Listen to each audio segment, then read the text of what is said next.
Uma nação torna-se decadente quando os seus líderes civis e até religiosos se corrompem e abandonam os princípios e valores absolutos que os deviam reger. E é preciso que essas atitudes sejam denunciadas. Hoje vamos ver sobre a vida de alguém que teve esse papel de denunciar, alguém corajoso. Como sabem, temos estado a falar da vida de alguns profetas chamados menores, não porque sejam menores que os outros, mas porque escreveram menos. E hoje vamos falar de um que se levantou para denunciar a decadência na sua nação. Ele fez um diagnóstico, e vamos ver um bocadinho daquele diagnóstico que ele fez, e depois ele mostra, ou Deus realmente lhe mostra, o que é que Deus espera de nós, como indivíduos e, claro, como nação. Estou a falar de Miqueias, e portanto vou ler um bocadinho de um texto de Miqueias 6, a começar no verso 1, e depois vamos vendo um bocadinho de outros capítulos. Então, Miqueias 6, a começar no verso 1, diz assim: Ouçam agora o que diz o Senhor. Ele ordena-me que defenda a sua causa, que a apresentem em voz alta diante das montanhas e colinas. Escutem, montanhas, a queixa do Senhor. Prestem atenção, firmes alicerces da terra. O Senhor acusa o seu povo. Entrou em discussão com Israel e pergunta: Povo meu, que mal te fiz? Responde-me, como foi que te aborreci? Tirei-te do Egito, livrei-te da terra da escravidão e enviei Moisés, Arão e Miriam para te guiarem. Povo meu, vê se te lembras dos projetos de Balaque, rei de Moabe, e da resposta que lhe deu Balaão, filho de Beor. Lembra-te da viagem de Chitim até Gilgal. Lembra-te de tudo isso e reconhecerás o que eu fiz para te salvar. Que ofertas levarei ao Senhor Deus do céu, quando for adorá-lo? Levarei bezerros de 1 ano para lhes oferecerem holocausto?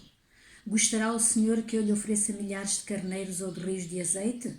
Devo oferecer-lhe o meu filho mais velho para poder expiar os meus crimes e pecados? Homem, o Senhor já te revelou que estava bem. O que ele exige de ti é que pratiques a justiça, que sejas fiel e leal e que obedeças humildemente a Deus. Ora, temos aqui um texto que nos mostra o que é que Deus espera de nós e está tão bem resumido.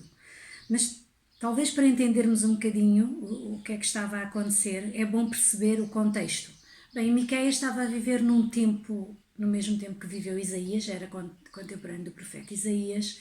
Já falámos aqui um bocadinho do que estava a acontecer, tanto em Judá, e ele estava em Judá, era um homem muito simples, um homem muito tirado do campo, dito assim. E também em Israel, no reino de Judeia, no reino de Israel. Falámos um bocadinho do que é que Deus estava a fazer por causa da desobediência do seu povo. Falámos isto na situação com outros profetas e, portanto, isto enquadra-se num tempo que o povo estava assim. E vemos aqui que em todo o livro, o Miqueias a fazer um diagnóstico. Por exemplo, no capítulo 2, verso 1, só para percebermos um bocadinho do contexto, e, portanto, ele está a dizer: ai daqueles que mesmo de noite deitados só planeiam o mal que vão fazer e assim que rompe o dia, executam os seus planos maléficos, porque têm o poder nas suas mãos. Claro, ele continua, vocês podem depois ler o livro, não é? Seria interessante para compreender.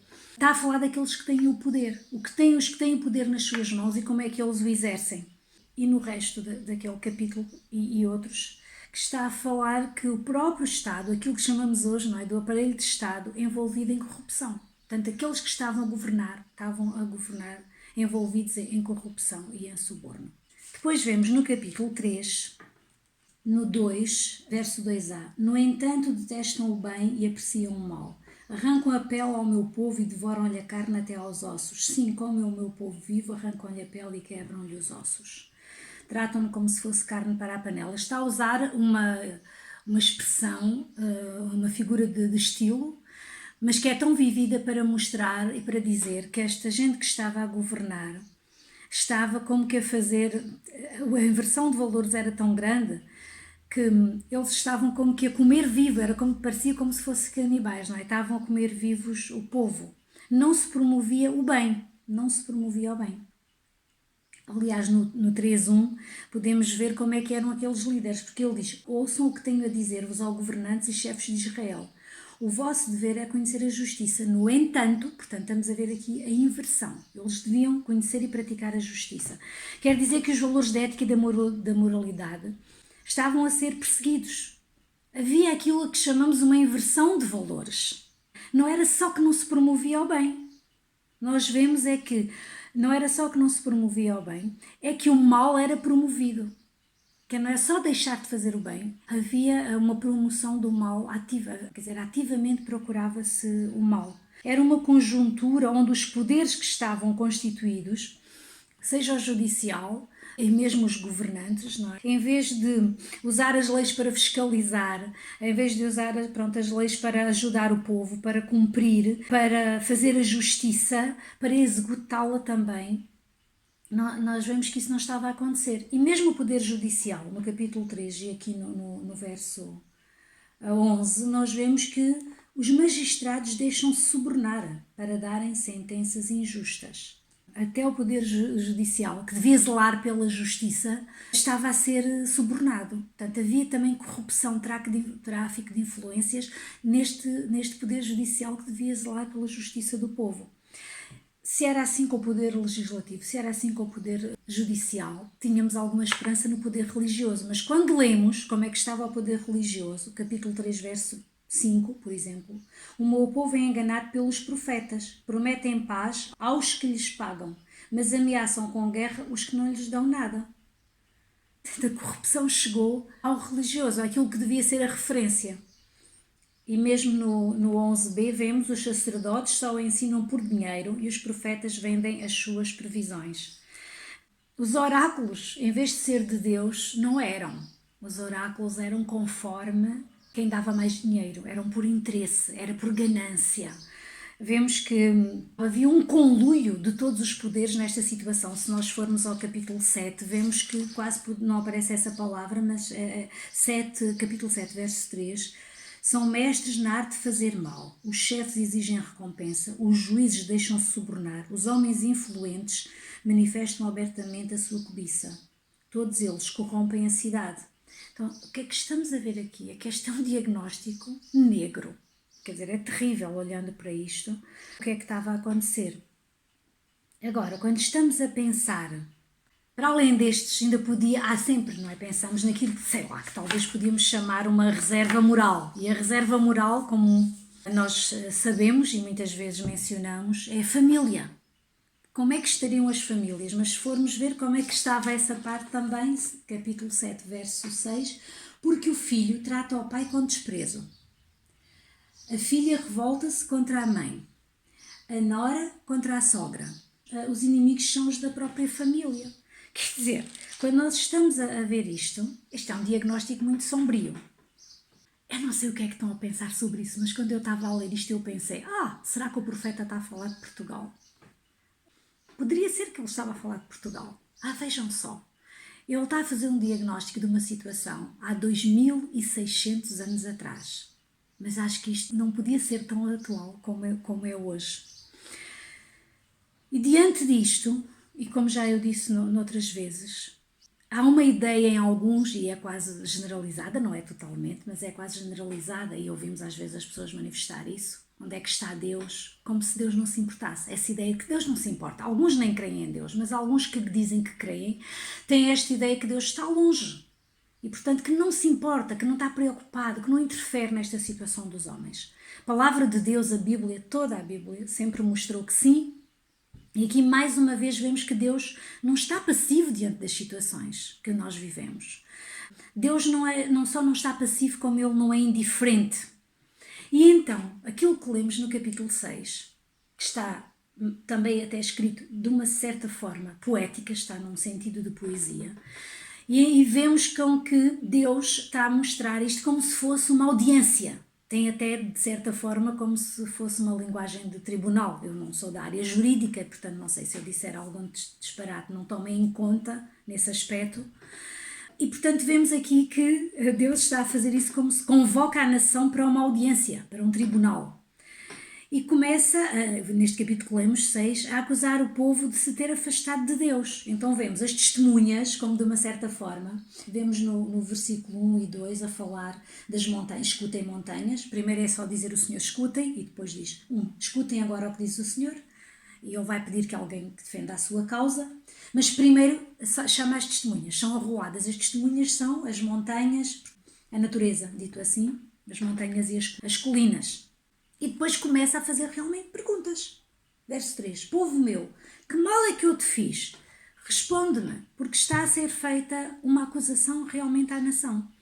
E sabem que a primeira acusação que está a ser feita é: como é que foi que eu te aborreci? Isto é Deus a perguntar, porque o povo estava aborrecido com Deus. Como dizemos aqui, não só aqui, mas muito no Alentejo, dizemos, estava enfadado. E nós às vezes estamos enfadados. O povo estava enfadado com Deus. E Deus pergunta, mas porquê que vocês estão enfadados comigo? Que motivo é que eu vos tenho dado para isso? E começa a dar exemplos. Eu tirei-vos do Egito, da terra da escravidão. Quer dizer, eu libertei-vos. Eu tirei-vos e dei-vos líderes. Enviei Moisés, Arão e Miriam para vos guiar. Eu dei-vos uma boa liderança, uma liderança segundo o meu propósito, estava a dizer Deus. Uma liderança que obedecia à minha voz, uma liderança para vos guiarem bem até à terra prometida. Então, qual foi o motivo? Na verdade, ele tinha-os liberto do Egito. Depois ele até dá um exemplo no 5, povo meu, vê se te lembras, porque nós temos memória muito curta. Aquele povo tinha memória curta e nós também. Povo meu, vê se te lembras dos projetos de Balaque, rei de Moabe, e da resposta que lhe deu Balão, filho de Beor. Pronto, isto é um episódio que aconteceu de um profeta que estava a ser pago para dar profecias falsas, mas Deus tornou aquelas profecias em bênção. E não sei se nós estamos enfadados com Deus ou não, ou aborrecidos. Talvez alguns possam estar e estão a questionar, mas nós não temos razão, nós somos povo de Deus. Nós, no caso, que somos uma comunidade cristã, não temos razão nenhuma para estar aborrecidos com Deus, de maneira nenhuma, nem enfadados. O Senhor tem-nos dado salvação, o Senhor tem-nos trazido libertação, o Senhor tem-nos dado dons, tem-nos dado uma família, tem-nos dado saúde, tem-nos dado uma vida, tem cuidado de nós, tem-nos dado amigos, tem-nos perdoado os nossos pecados, Ele tem-nos dado ajuda, Ele está disposto, quer dizer, Deus também nos tem libertado. Deus tem-nos dado líderes e pessoas que nos apoiam. Portanto, nós não temos nenhuma razão para estarmos realmente enfadados. Depois, a partir do verso 6, no 6 e no 7, há então a oportunidade da nação, ou o réu, digamos assim, se defender. E então quando começa no 6, é o povo a dizer: que ofertas levarei ao Senhor Deus do céu quando for adorá-lo? Levarei bezerros de 1 ano para lhes oferecerem holocausto? Gostará o Senhor que eu lhe ofereça milhares de carneiros ou rios de azeite? Devo oferecer-lhe o meu filho mais velho para poder expiar os meus crimes e pecados? É uma coisa que não dá para nós podermos compreender isto que o povo está a perguntar sobre as questões dos sacrifícios. Porque é verdade que na lei, Deus tinha dado a sua lei. Até acho que estas perguntas, esta defesa que eles estão, perguntas em formas de defesa diante de Deus, é feita de uma maneira até exorbitante e às vezes até mesmo chocante, não é? Porque quando estão a dizer que podemos oferecer o nosso filho, estão-se a referir como às práticas que faziam os povos pagãos, que ofereciam a deuses e a deusas os seus filhos, às vezes o seu filho primogênito, não é? Que os sacrificavam.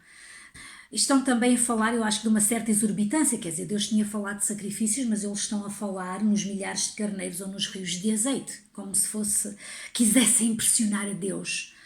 E Deus o que está a dizer, porque Deus dá uma resposta. Deus dá uma resposta no verso 8, que é o cerne deste livro, e que é o cerne do que estamos a falar hoje, daquilo que Deus espera de nós. Verso 8, 6, 8. Homem, o Senhor já te revelou que estava bem. O que Ele exige de ti é que pratiques a justiça, que sejas fiel e leal e que obedeças humildemente a Deus. Por outras palavras, o que Deus está a dizer é que é muito perigoso quando substituímos a obediência por religiosidade, quer dizer, o formalismo oco por uma adoração sincera. É isso que Deus está a dizer. Sim, Deus tinha ordenado que se fizessem sacrifícios e algo que tivesse a ver com a adoração. Mas Deus não quer um culto só com rituais e que não tenha coração. Deus não quer sacrifícios sem uma atitude de humildade, de reverência. Porque o cerne é esta vida de adoração que nós devemos ter diante do Senhor. E o que é que tem a ver, ó Rosário, nossa vida de adoração com a situação de injustiça social ou de caos que se podia viver numa nação? Com aquele caos que nós vivemos hoje em dia, aqui, século XXI, 2600 anos depois. Tem tudo a ver. Tem tudo a ver porquê? Porque aqui neste caso, o que o povo estava a fazer era fazer sacrifícios sem ter conteúdo. E nós hoje em dia vemos muitas coisas assim.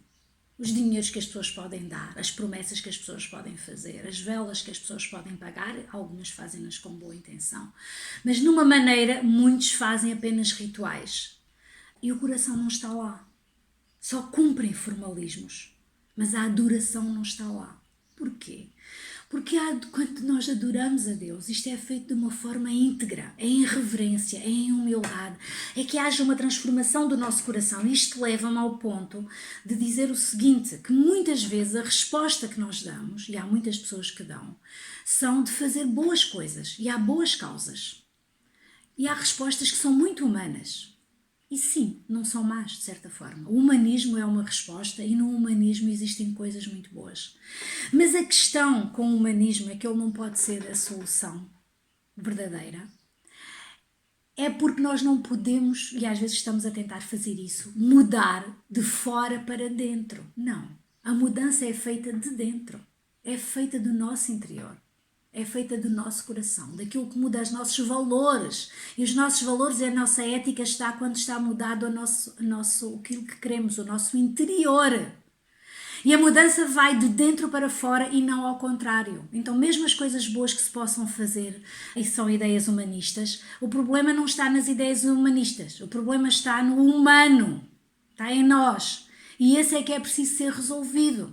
E portanto, quando Deus está a dizer que o que eu espero de ti, Deus está a dizer o que Ele espera, é verdade, que pratiquemos a justiça, que sejamos fiéis e leais e que obedeçamos humildemente a Deus. Está a falar numa adoração, em algo de estarmos rendidos a Deus. E para fazer esta adoração verdadeira, em espírito e em verdade, como Ele disse, nós temos que o conhecer.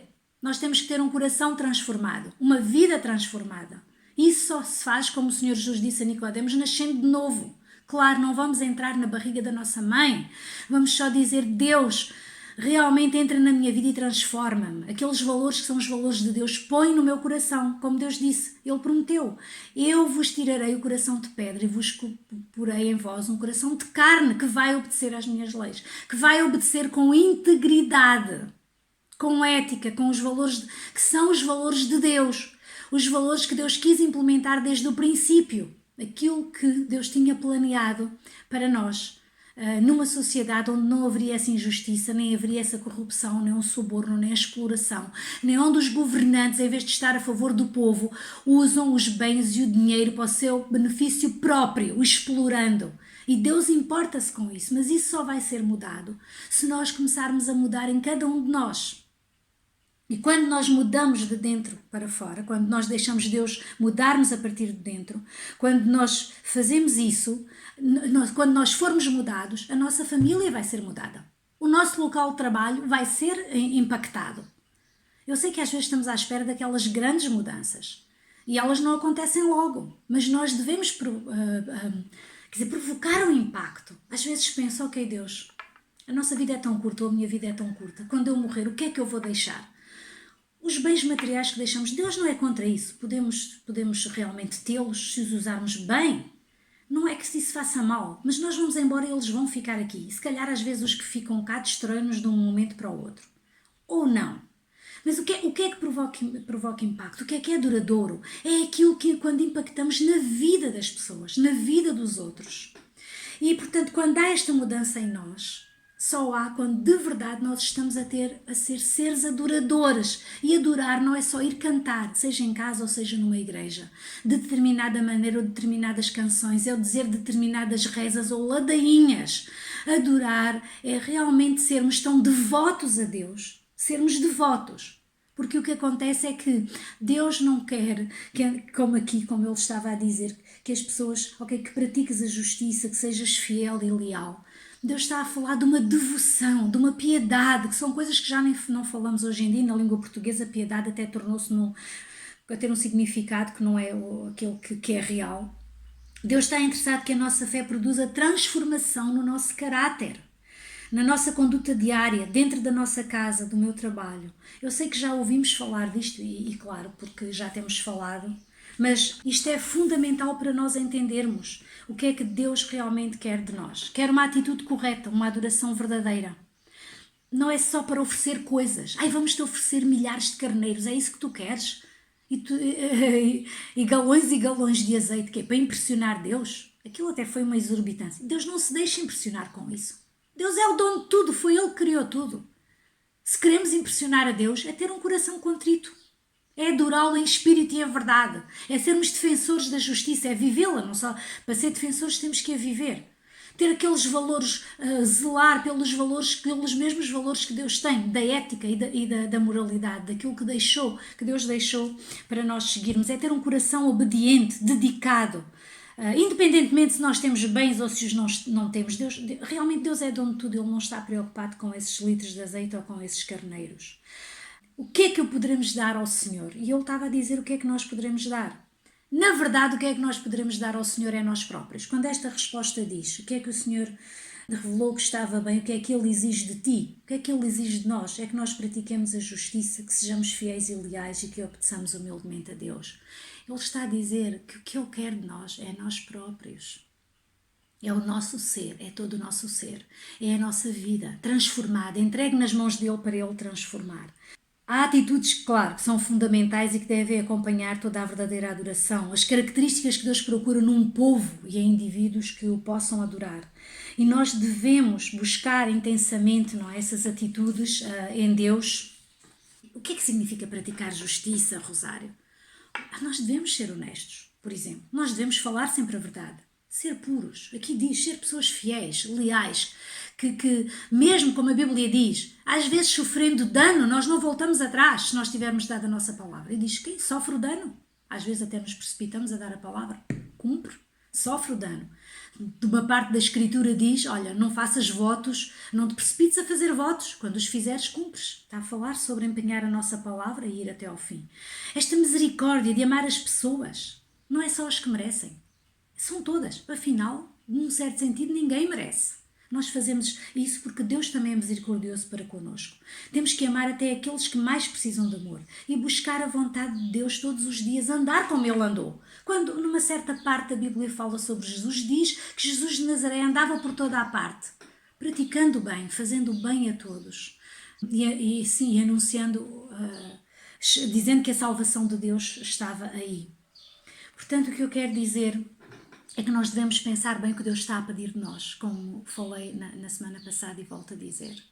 Estamos nós a entender o que é que Deus está a pedir de nós? Nós, cristãos seguidores de Jesus, nós, comunidade cristã alentejana, nós que vivemos aqui neste concelho e neste país agora, século XXI, numa época tremenda, cheia de desafios, tão parecida como era aquela que nós vimos em Miqueias, onde vemos os governantes a tirar proveito, onde às vezes o poder judicial também está sujeito a influências e a subornos e muitas vezes o poder religioso se cala diante da injustiça.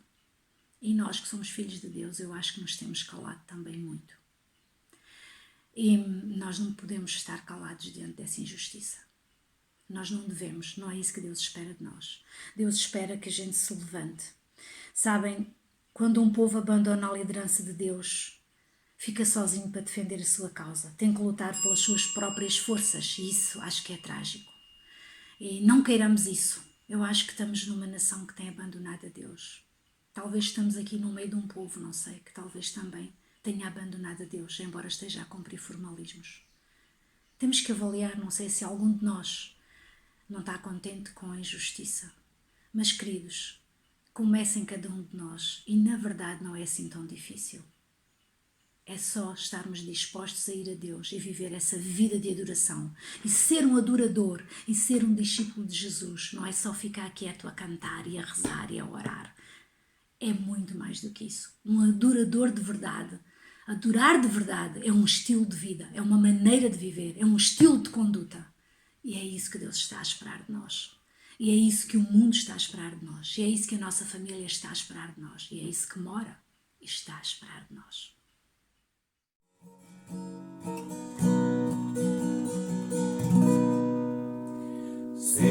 estás cansado de viver em vão,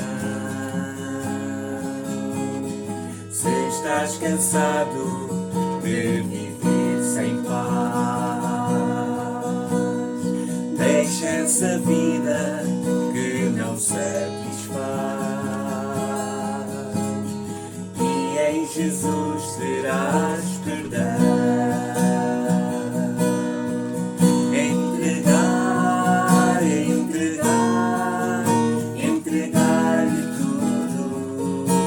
Corações, vossos sonhos, desilusões, entregar-lhe tudo. Jesus transformará tudo para vosso bem.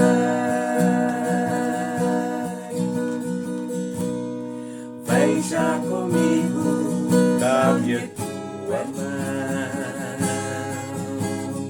Vamos dizer que